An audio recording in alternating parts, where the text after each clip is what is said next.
sponsored by the Association of Schools and Programs of Public Health, or ASPPH. I am Monica Statler, and I'm the Director of Graduate Training Programs here at ASPPH. The purpose of today's webinar is to share information about fellowship opportunities sponsored by ASPPH for soon-to-be graduates or recent alumni of our member CEPH accredited schools and programs of public health. So during today's webinar, we're going to share information about fellowship opportunities at two federal agencies, the U.S. Environmental Protection Agency, or EPA, and the Centers for Disease Control and Prevention, or the CDC. In addition, we're going to provide an overview to the general application process for all ASPPH fellowships. We're also joined today by two speakers who are going to share firsthand experience and knowledge of the fellowship programs. We have with us Dana Williamson, who's a recent graduate of the ASPPH Fellowship Program with EPA, and Raquel Ramos, who's a current ASPPH Fellow at the CDC. Lastly, we've allocated time at the end of the program for questions and answers. So before we start, just a couple housekeeping details. At any time during the webinar, you can type your question into the questions box, which you can find on the toolbar at the bottom of your computer screen as shown here. We're going to address all questions during the Q&A session after the formal presentation has concluded. Now to begin. The Association of Schools and Programs of Public Health, known as ASPPH, is the voice of accredited public health education. We represent schools and programs accredited by the Council on Education for Public Health, or as commonly referenced, CEPH. ASPPH is pleased to partner with federal agencies, including the EPA, the CDC, and most recently the USDA, to offer public health training opportunities for students and recent graduates of our member schools and programs. Now, you might ask yourself, what distinguishes the ASPPH training program from all other fellowships out there?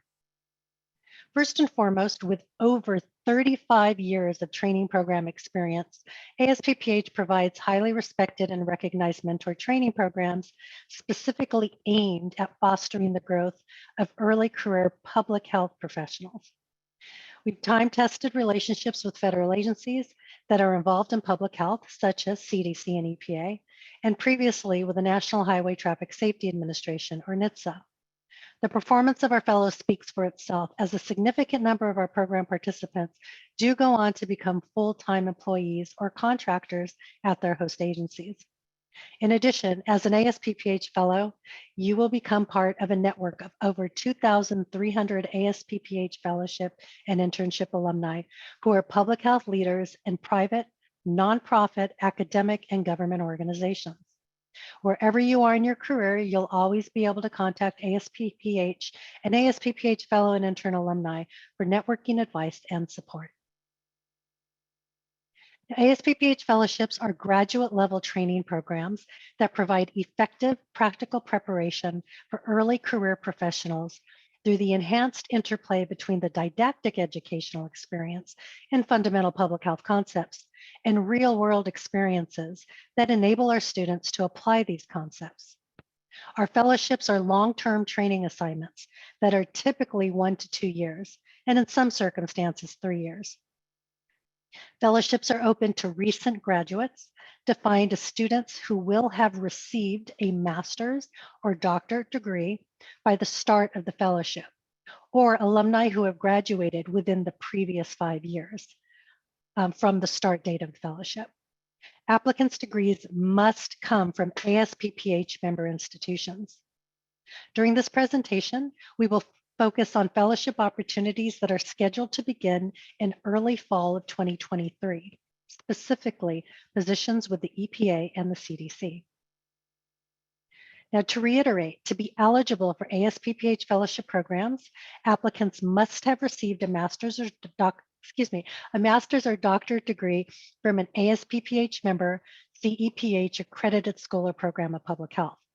The graduate degree must have been earned prior to the beginning of the fellowship and no earlier than the past 5 years. We're often asked if you must have an MPH degree specifically, or if it's okay to have, say, an MSPH or MHS. The answer really depends on where you received your degree. If you attended an ASPPH member School of Public Health, then any graduate degree received through the School of Public Health will be acceptable. And if you've attended an ASPPH member program of public health, only those degrees which are accredited by CEPH are eligible, and this will vary by program. The same principle will apply to doctoral degrees, and that they must come from an ASPPH member CEPH accredited school or program of public health. All applicants for ASPPH fellowships must also be US citizens or hold visas permitting permanent residence in the US, otherwise known as a green card, to be eligible for the programs. For international students who are on today's webcast, we strongly suggest that you check out your school's career services office, as well as the ASPPH website, publichealthjobs.org, to find opportunities for which you might be eligible. You may also research opportunities available directly through the federal agency in which you're interested. Now, fellowship assignments are 12-month placements. Some ASPPH programs offer extensions for 2 and possibly 3 years, based on the availability of funding at the host agency and, of course, the satisfactory progress of the fellow. Fellows will receive a training stipend, an allowance for health insurance premiums, and in some cases, a travel and training allowance. The stipends and allowances vary by program and fellowship location. That information can be found in the program description, which I'm going to talk about in a little bit. All fellows are required to establish goals and objectives that they will accomplish during their placement. These goals and objectives are established in collaboration with the host agency mentors and are reported to ASPPH at the very beginning of the fellowship. Fellows will then report to ASPPH and their mentors on their progress in accomplishing their plan throughout the assignment period. At the end of the assignment, each fellow is required to submit a final report and assessment.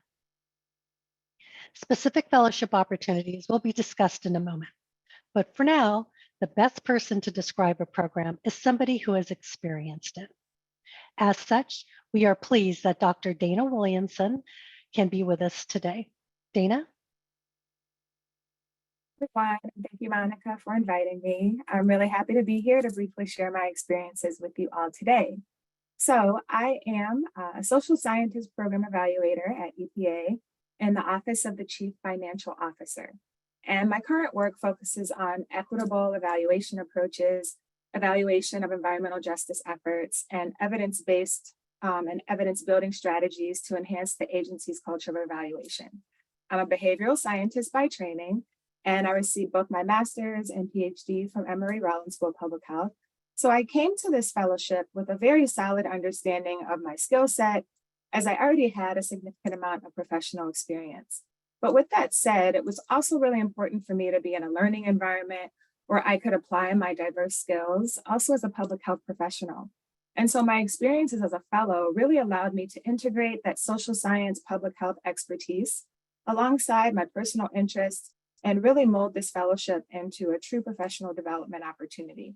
So I was able to weave together my understanding of what evidence-based research is, and being in an environment like EPA, where there aren't many who have a public health background or a social science background. That was really something that was important to me.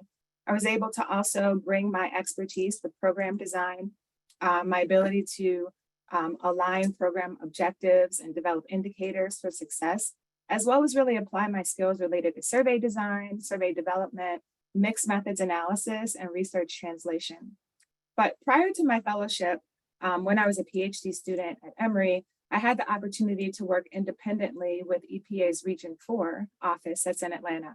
And I served as the lead evaluator of EPA's EJ Academy. This is a leadership development training program for your everyday EJ advocate who really seeks to address some of the environmental inequities in their local neighborhoods. And so with this fellowship, it was really important for me to continue these relationships that I had already established with the Region 4 folks. And I really wanted to align my fellowship objectives so that I could continue to foster that relationship and be able to continue to assist them in their evaluation efforts. So I was a fellow from November of 2020 through September of last year, which was almost 2 years. And for all of this time, I was working in a virtual environment. But this really in no way hampered my ability to meet folks that I felt like were like minds. I was able to interact with colleagues and really network more broadly.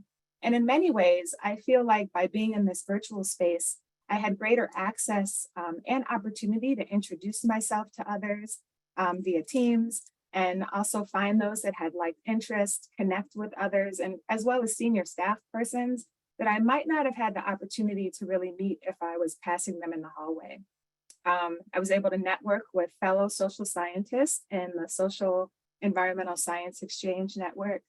I was also able to interact with others in the Office of Research and Development and the EJ Council.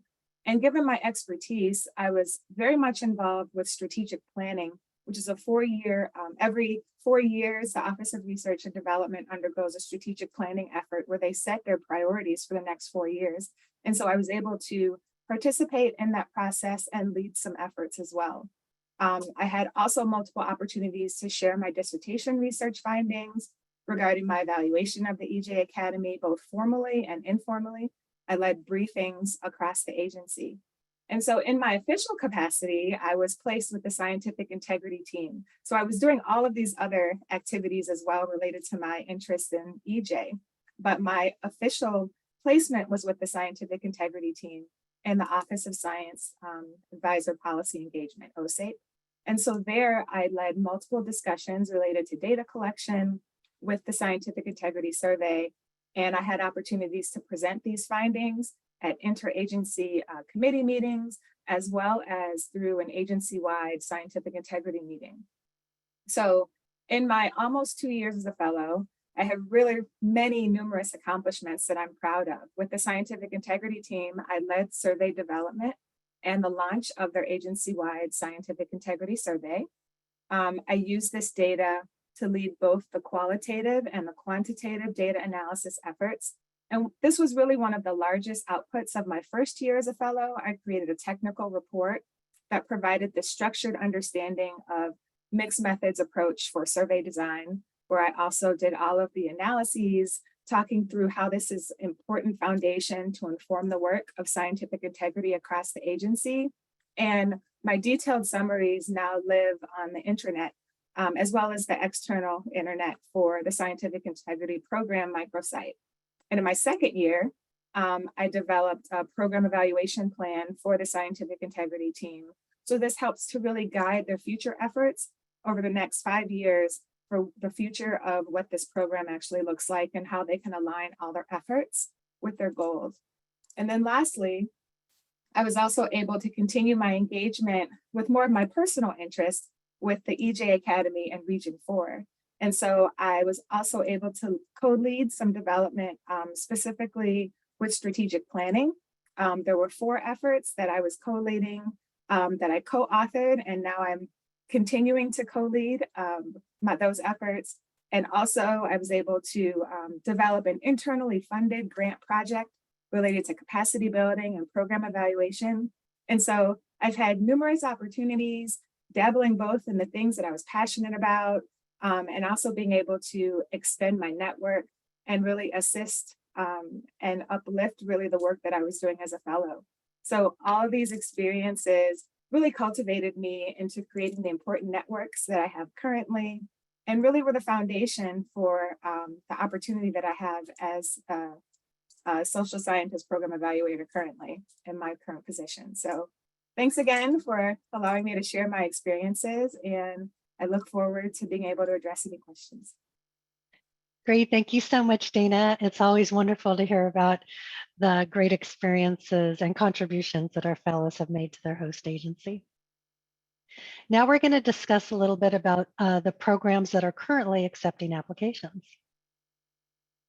So we're excited to announce new fellowship opportunities that will begin in 2023 with the ASPPH EPA Environmental Health Fellowship Program, as well as the ASPPH CDC Public Health Fellowship Program. The ASPPH EPA Fellowship application is is open, and the deadline is January 31st, which is next week. So if you haven't started your application yet, you need to move quickly on that one. The ASPPH CDC Fellowship is currently open as well, and we're accepting applications through March 2nd. These deadlines apply to all fellowship materials, including letters of recommendation, as well as your faculty advisor verification. So please make sure that they're informed of these deadlines as soon as possible. And we're going to discuss more about these in just a few minutes. The goal of the ASPPH EPA Environmental Health Fellowship Program is to provide professional training and opportunities for early career public health professionals to be involved with EPA on current and emerging environmental public health needs. The program provides fellows the opportunity to train under nationally recognized experts who work to protect human health and the environment at a national and international level.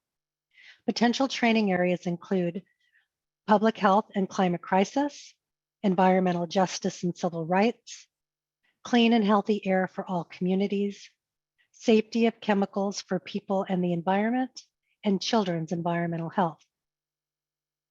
Fellowship locations are primarily in Washington, D.C. and Research Triangle Park, North Carolina. However, there are occasional opportunities open at EPA regional offices nationwide. The 12-month places are expected to start on November 1st, 2023, and will have a possible one-year extension. The goal of the ASPPH CDC Public Health Fellowship Program is to identify new approaches and opportunities for field experience in which recent graduates and early career professionals with graduate degrees can practice applying skills and knowledge learned in the classroom to real-world public health and population health practice. The program provides the opportunity to train under nationally recognized experts who work to protect human health at a national and international level in a variety of tracks, including health education, interpersonal violence, overdose prevention, suicide prevention, mental health, health equity, emergency preparedness, and core public health. Fellowship locations this coming year will be based in Atlanta, Georgia.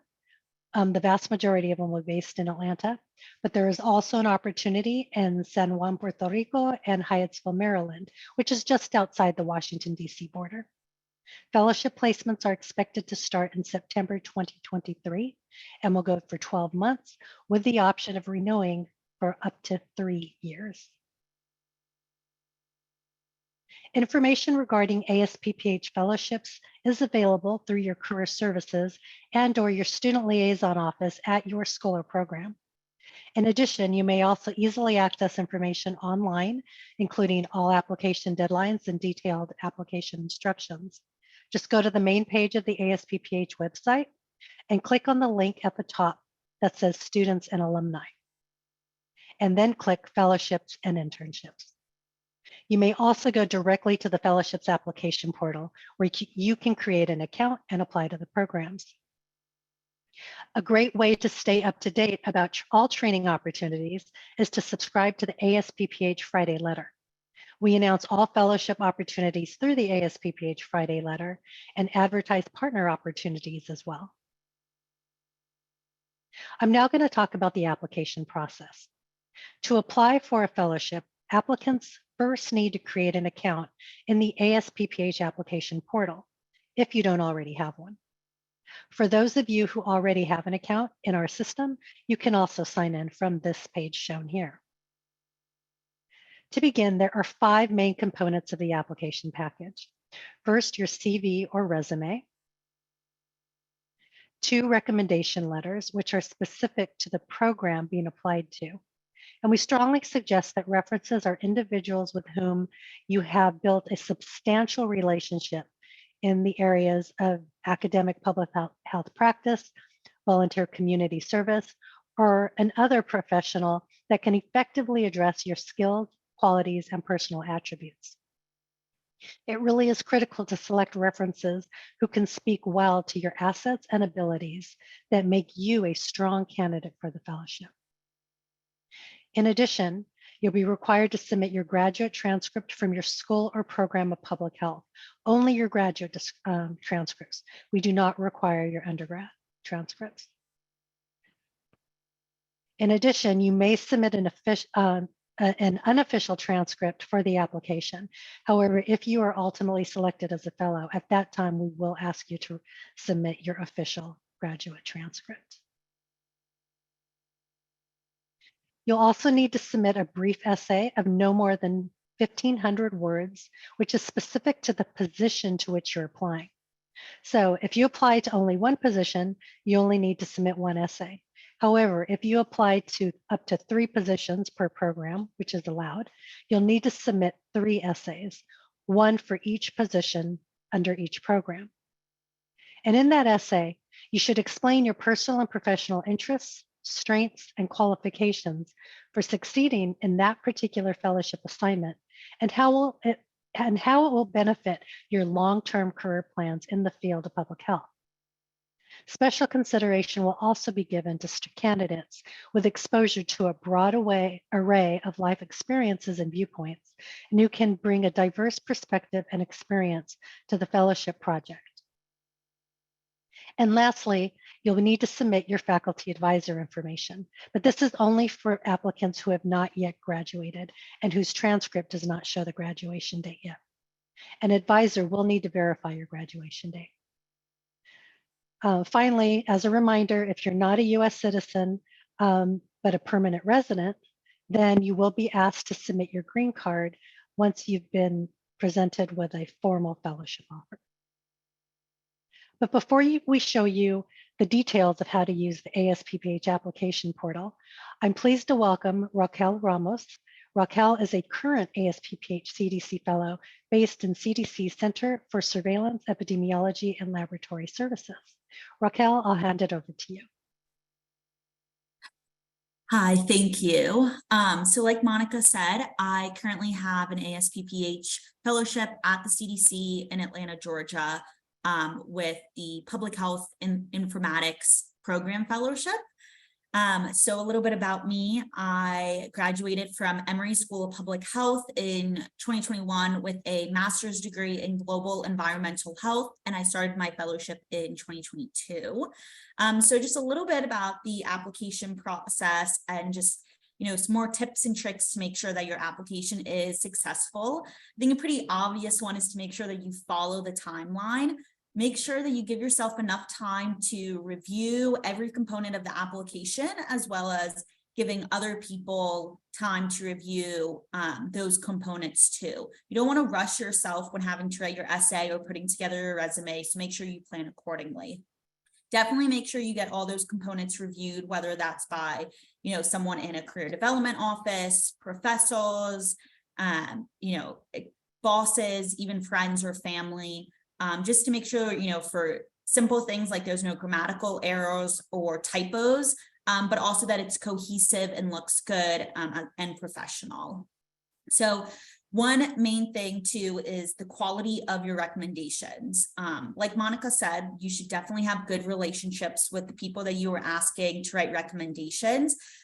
So one thing that I did was I reached out to them via email, and they replied to me. And then I also set up a time for us to meet and chat. And so basically I wanted to tell them a little bit about the fellowship I was applying to, why I wanted to get that fellowship. And then also just, fill in the gaps of some things about my personal life or academic life they may have not known. I did choose, I'm pretty sure I asked, it was all professors to write my recommendation letter. Is obviously something that you don't have to do that. That's what I did. And so they were from different courses. And so, they knew how I did in their class and my passions about those specific classes, but I wanted to make sure they understood me as a whole, which kind of leads me into the essay part of the application. The essay is definitely the time for you to show that you are unique and to share your own, personal lived experience and perspective and how this will contribute to your fellowship program.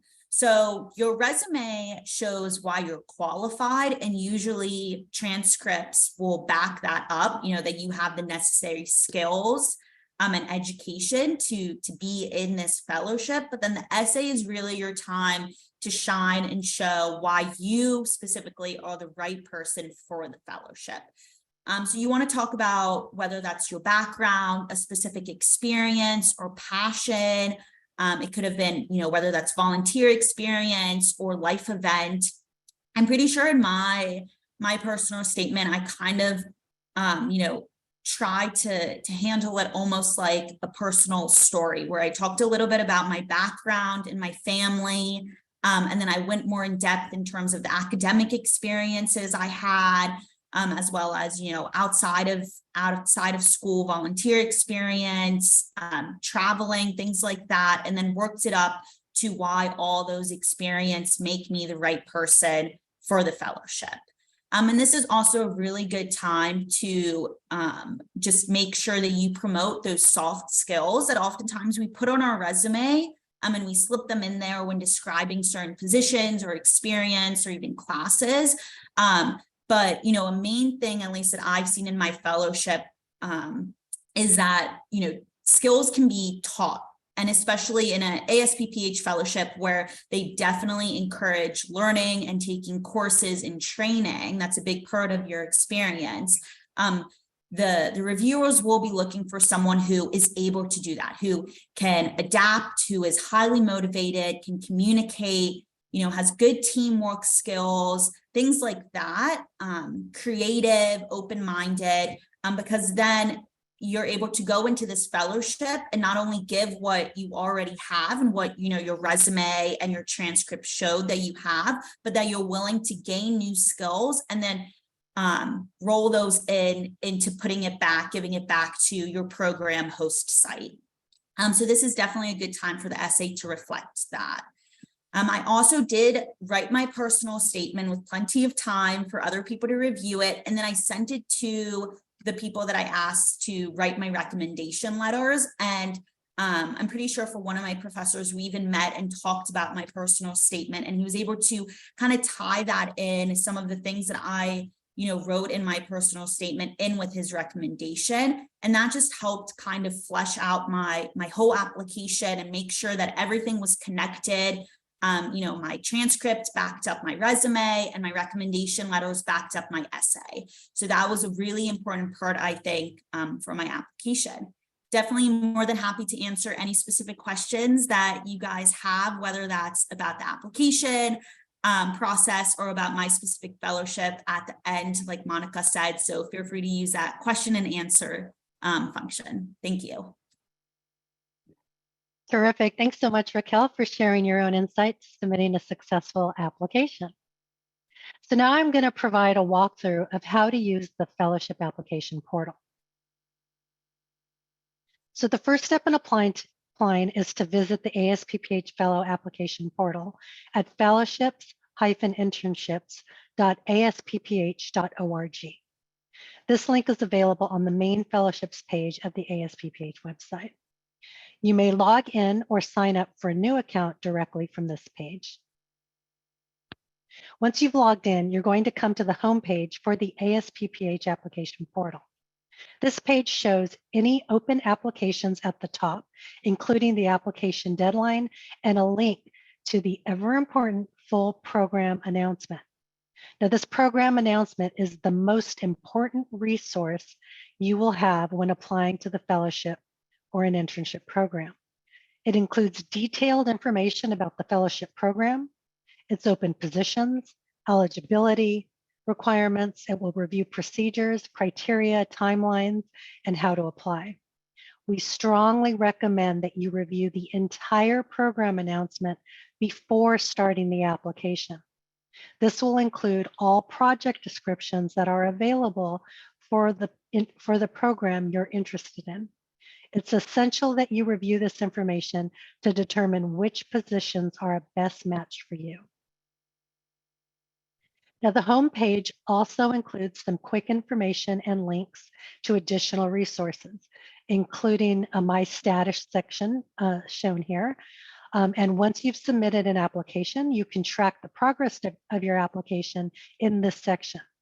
You can also find a user's manual and step-by-step instructions on how to apply at the bottom of the resources page. You'll see here that there are 5 steps to complete and submit your application. Step 1 is the My Profile page. This is where you'll enter your personal and contact information. Please be sure to use a permanent email address for your application, as this is the email which ASPPH will use to contact you about your application throughout the process. So a school email might not be the best option if you will not have access to it after graduation. Step 2 is My Education, which is where you'll enter your degree information and upload your resume and transcript. Now note that in the application system, you may upload an unofficial graduate transcript for the purpose of the application. But as mentioned earlier, if you're offered and accept a fellowship position, at that time, you'll be required to provide an official graduate transcript. When you enter your graduation date, if you have not yet graduated, you'll be directed to enter your faculty advisor information. In part 3 of the application, you will have the opportunity to generate an email to your faculty advisor simultaneously as for your references. Verification of your graduation date from your faculty advisor must be received by the application deadline. So you should be sure to talk to your faculty advisor before the application deadline so that they are aware and will be prepared to respond. This step is also where you will upload your resume and graduate transcripts, as mentioned before. Step 3 is My Application. This is where you'll select the positions you're applying to and upload your essays for each position, as well as enter the information for your references. Now, you'll see a list of open positions, as you can see here, for the fellowship program, in this case, the CDC program. If you are unsure which positions you want to apply to, there will be a link to the program announcement that I mentioned before at the top of the page, and that'll include the details about each position. You'll apply to the position you are interested in by uploading an essay to that position. You may apply to a maximum of 3 positions under each program. The system will not allow you to upload more than 3 essays per program. So to clarify, if you wish to apply to both CDC and EPA programs, you may apply to 3 positions under CDC and another 3 positions under EPA. That would be a total of 6 essays. But keep in mind that many people use the same general structure of the essay, but then tailor it to really dig into your personal attributes and your skills as it would be relatable to that specific position. So that'll be where it really changes per position. The reference section at the bottom of section 3 is where you'll enter the contact information for the 2 people who have agreed to write your letters of recommendation. There is no restriction on whom you may request to be your reference, but as mentioned before by both myself and Raquel, they should be people who can speak well to your experience and qualifications for the program and the positions to which you're applying.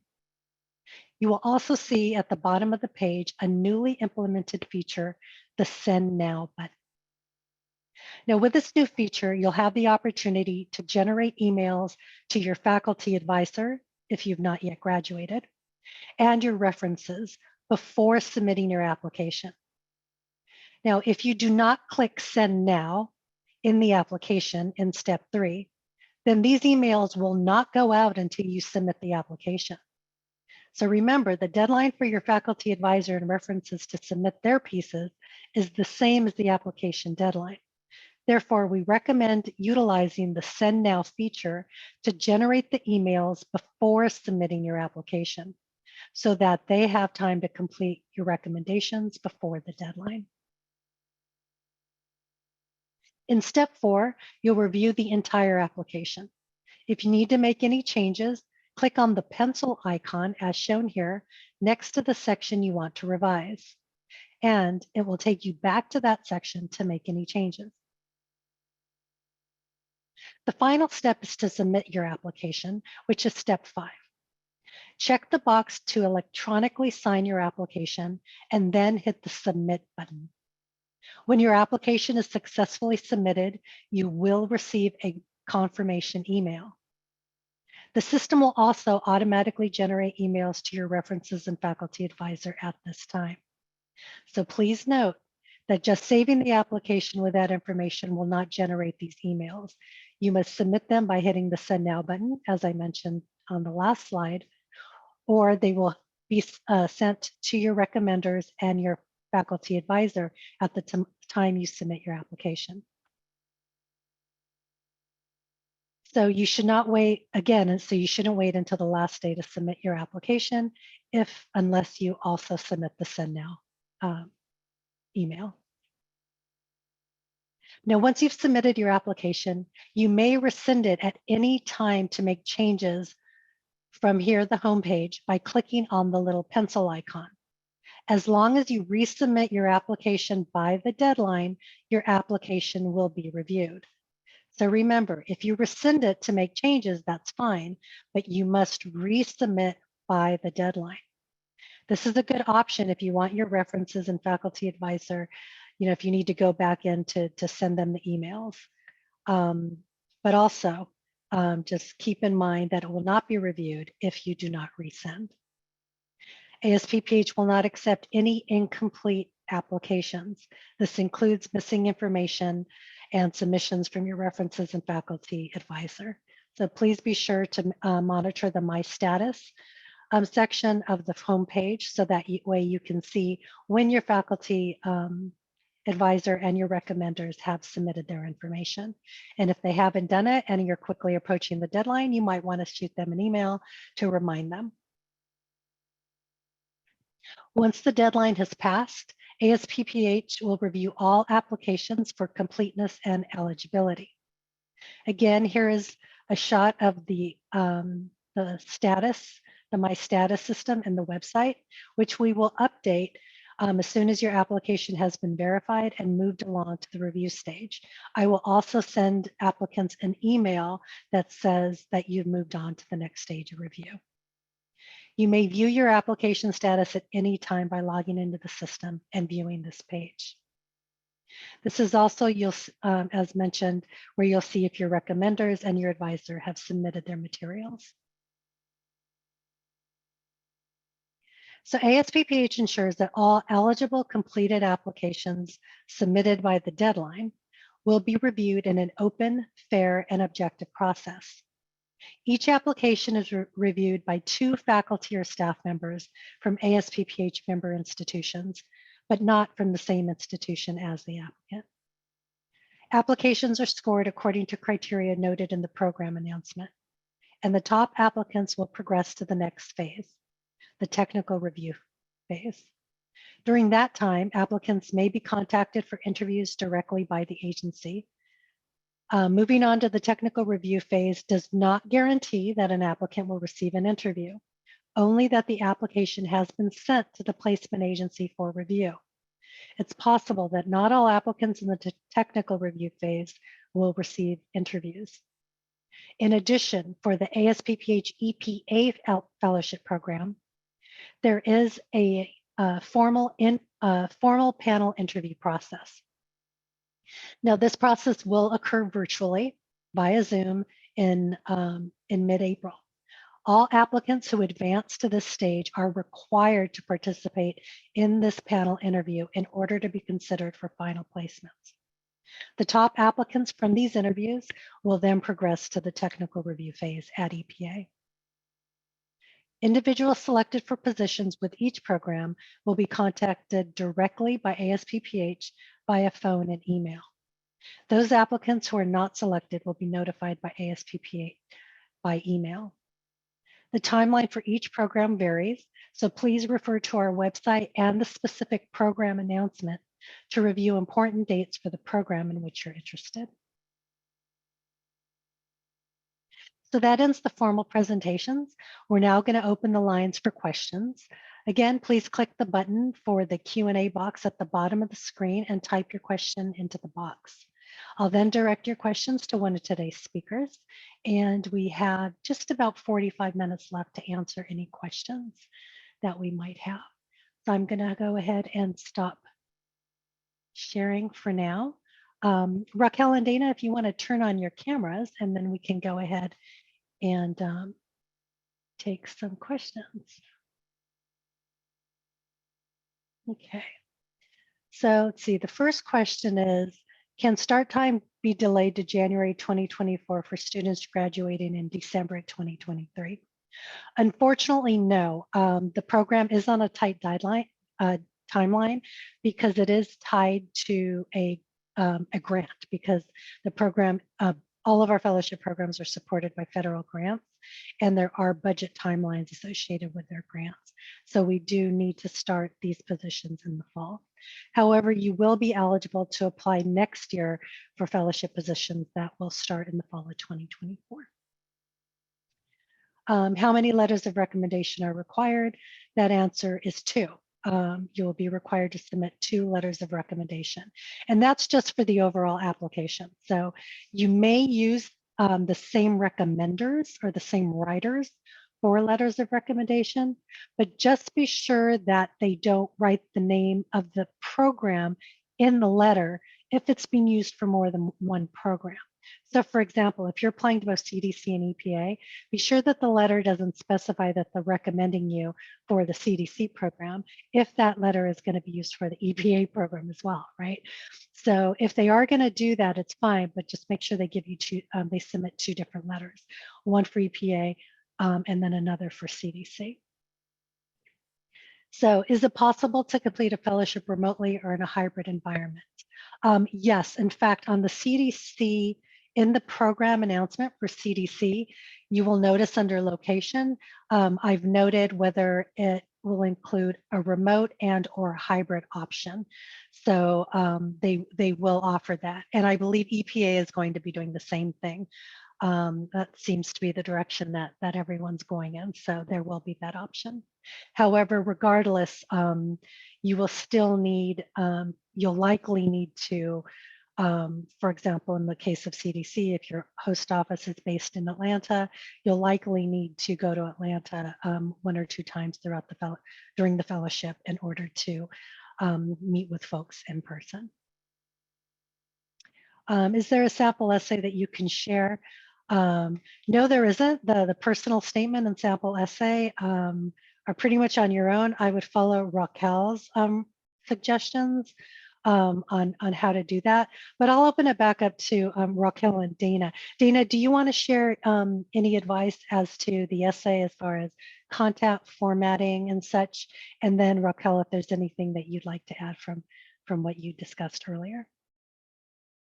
I thought Raquel gave a really good overview of what you should include in your essay. I would say similarly, you know, I told a story about myself, kind of my journey is kind of circuitous. And so I talked a little bit about, you know, my current efforts that I was doing as a, you know, in writing my dissertation as a PhD student.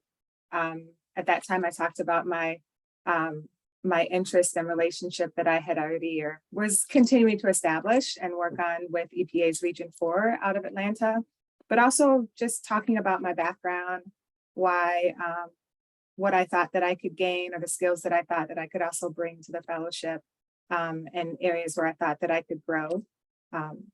So, you know, very personal as to not just things that were directly pulling from my resume or my CV, but also very much intertwining all of the things that were more of my personal story.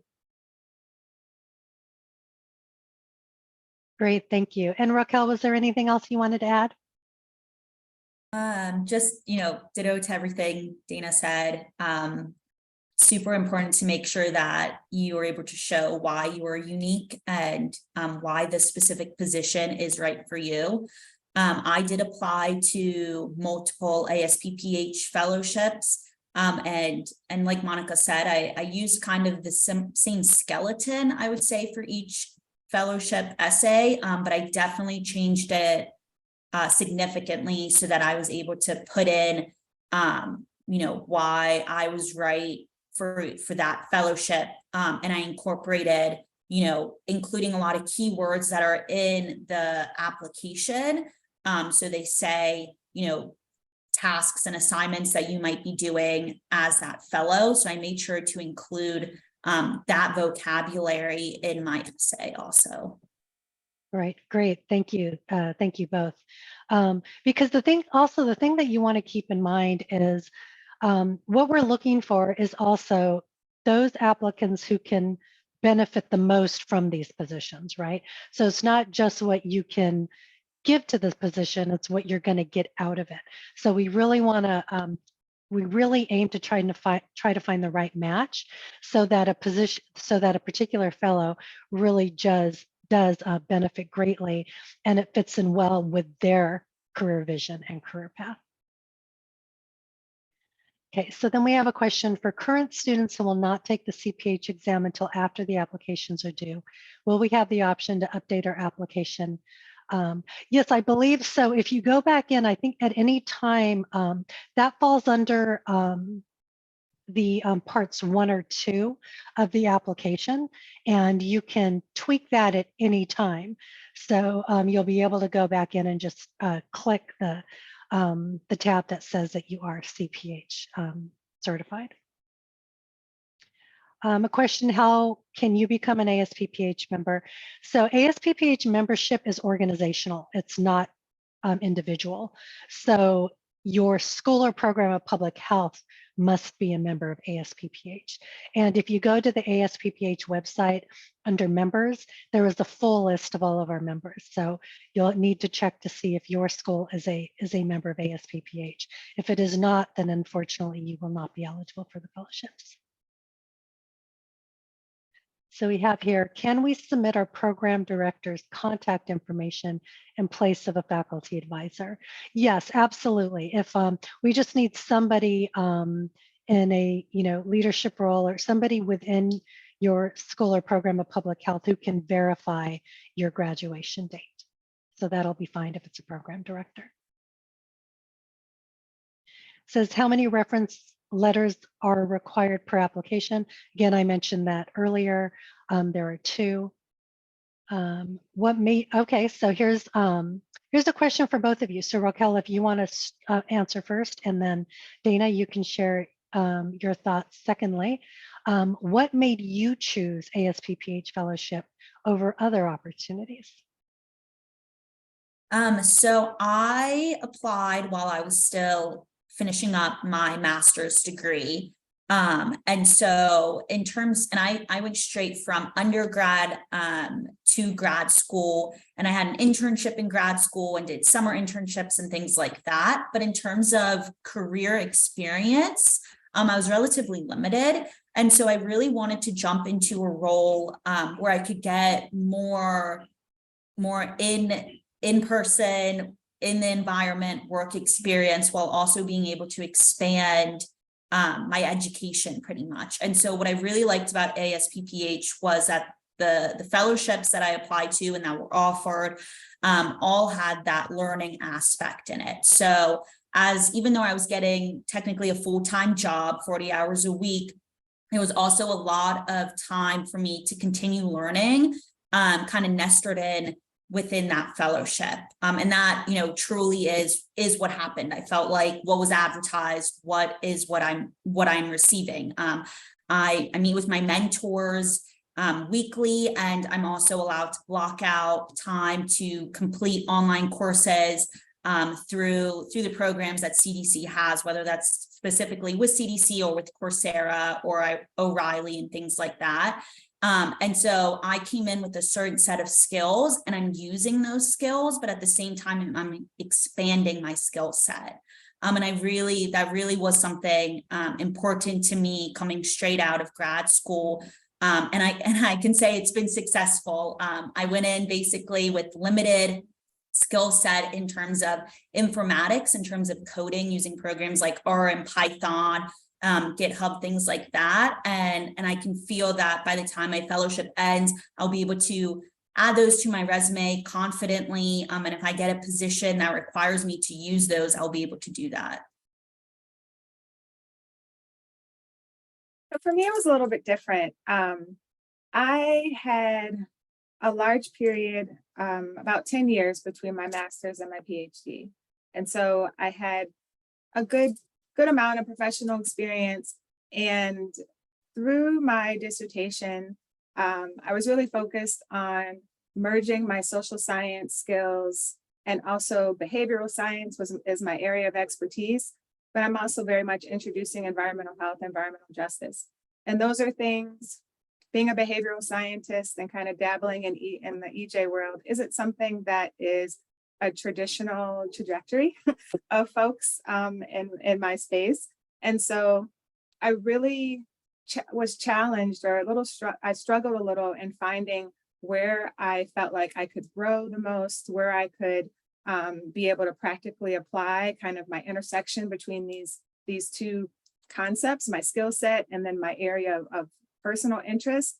And I found like ASPPH, specifically the EPA program, was exactly where I wanted to be. I wanted to be with you know, the area of the leading experts related to environmental health, doing work around EJ.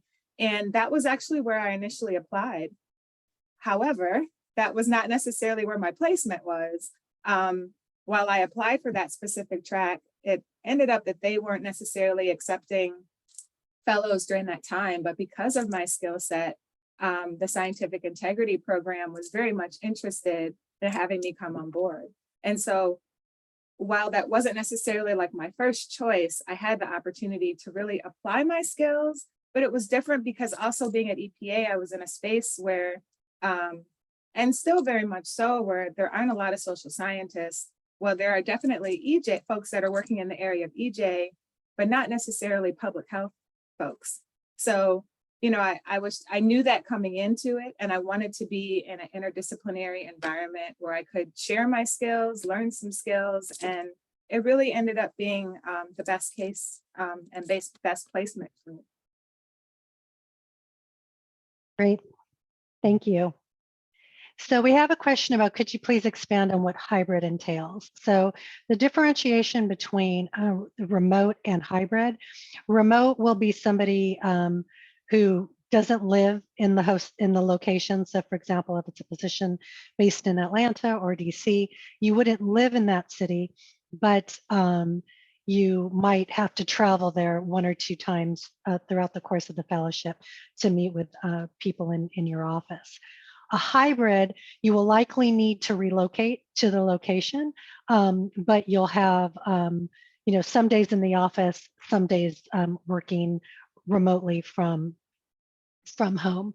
So a hybrid fellowship will be much more in-person interaction with your host office, as opposed to remote, where you don't have to be physically located in that particular city. So there's a question here, which I'll again let both Raquel and Dana answer, asking if the stipend that you have covers most of your living expenses, or did you need to get an additional job? So one thing to note also that there are some variances in terms of stipend level. There are variances by program, because it also has to do with the city. So for example, DC's the cost of living is more expensive in DC than it is in Atlanta, for example. There is also a difference between whether you're a master's level or a doctoral level fellow. So there is some increase or some difference in stipend there. So each, Raquel and Dana will be speaking to slightly different, you know, because they have some variance in their stipend levels. But if you want to just touch on it in general about if you found your stipend to cover most of your living expenses. Say that I'm blessed to be married, and so I didn't have to come into this fellowship with one income. But I will say that I came from a dissertation PhD living stipend, which typically is like 30 to 35,000. And so I learned how to better manage with lower resources. And so this fellowship paid much more than that. And so I will say that, because I learned those financial management skills that I was forced to learn for 4 to 5 years in my PhD program, that it was adequate for me. And the additional money that's allocated for professional development that was or insurance was really helpful as well. And so that was more than enough for me to be able to support, especially like my health insurance, and the stipend was enough, given from where I was coming from, to be able to support my living expenses. Yeah, I mean, I've had no issue with my living expenses. I have a roommate, I live in Atlanta, I have a car. And so I budget and I make sure that I'm using my money wisely. But at the same time, I don't think I've necessarily missed out on anything because the stipend, isn't enough for me to live the type of life that I want to live. I think it's also important to know that as much as this is like a full-time position, it is also a learning position. So you're getting more than just a paycheck out of it. The classes I've taken and the certifications I've gotten and career development resources, the price tag to those are significant. And so if I didn't have the fellowship that gave me those, I probably wouldn't be able to afford them unless I had, another job that also paid for them. So that contributes to it a lot. But yeah, I've had no issue with the stipend that I've received in Atlanta. I am currently fully remote. I can go into the office if I want to, because I did start when there was, big COVID still policies and set. Yeah. I'll also just add really briefly in that the ASPPH stipend, comparatively speaking, is one of the higher stipends that you'll receive, when compared to other fellowship opportunities. So keeping that in mind as well. Great, thank you both for that input. So Raquel, we don't have a lot of time left, but Raquel, there's a question for you on how do you anticipate your placement with the CDC? How will it help you in securing your aspiring career? Yeah, real quickly, and I'm more than happy to share my email or information if anyone wants to reach out and talk further. But like I said, I came in to this fellowship with a certain set of skills. And while at the CDC during this fellowship, I've been able to expand significantly on that skill set. And so just the expansion of that skill set alone will help me to apply for further positions. I've also been able to network and connect with other people in the CDC, which will help in the end my application for continuing at the CDC as a regular employee. They've given great tips and tricks for applying to the federal government in terms of a federal resume and things like that. So not only has my skill set expanded, but also I'm able to meet with people who have successfully applied and been accepted to the same positions that I would want to apply for. So I feel pretty confident. Great, and we know Dana was successful, so in securing a position at EPA. So one last, we have time for I think one last quick question. They're asking how supportive are staff at the hosting sites, and are they understanding that that you're recent graduates? Dana, do you want to take it quickly, and then if we have time, Raquel. Sure. The staff really, because this is a little bit different than maybe some of the other fellowships or internships that EPA, some of the structures of student contractors, there's ORIFES fellows, and they kind of function under different levels of requirements, but there's a lot more freedom as an ASPPH fellow. And in that, while I was meeting the objectives of what my fellowship was, I had a lot of support to be able to connect with others, expand my networking, attend professional development opportunities, internal, external. Really had a lot of leeway to do the things that would make me happy, provide professional development. And so overall, I would say absolutely very supportive specifically of this fellowship and the great value that it has for you professionally as well as for them. Great. And Raquel, do you have anything to add? Yeah, just agreeing with what Dana said. In my experience, the CDC has been extremely supportive. My fellowship started off as more of a health educator role, and then after hearing some of my interests and where I wanted my career to go, we shifted more to a health scientist type role. And so they have been great in supporting. Like I said, they allow me to block out times in my calendar to learn and to get certificates. But also you get as much as you give. So I make an effort to maintain a healthy and good relationship with my mentors and coworkers. And I think because I do that, they're super happy to give me space to learn and grow. Wonderful. Okay, well, so this concludes today's webinar. Thank you so much to both you, Raquel and Dana, for participating today. And I look forward to receiving all the applications out there. Thanks for joining us and have a great day, everybody. Bye-bye.